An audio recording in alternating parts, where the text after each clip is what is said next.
I view science and technology as two parts of the same coin. And to me, without science, there is no technology. And to me, the role of a university is to progress science, right? So if you look at some of the greatest discoveries of our age, if you look at semiconductors, which we talked about, that is predicated on fundamental advances in the area of material sciences. Without that, you have nothing, you have no semiconductors. If you look at artificial intelligence, which none of us can stop talking about, it is predicated by fundamental advances in mathematics, specifically in probability and statistics, right?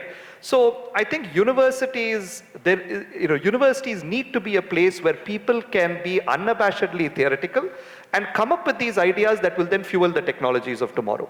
Now, universities should also, in my view, not just leave it at that, right? But also start taking these steps towards moving from science to technology, which is what we are trying to do.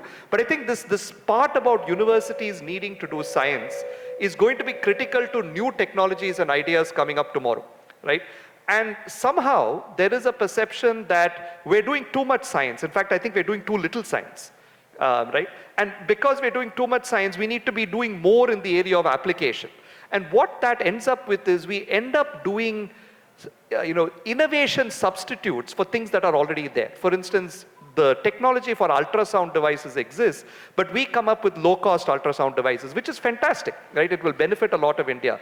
But it's not necessarily the kind of fundamental innovation that you're seeing in large language models or wafer-thin fabs and things like this. So I think that the issue is we've got to sort of also agree that universities should be unabashedly theoretical and do science, but can they also start bridging this gap between the two? And that to me is the danger, that we sort of seem to be saying, you guys are doing too much, just publishing papers, it's useless, right? Please start developing technology.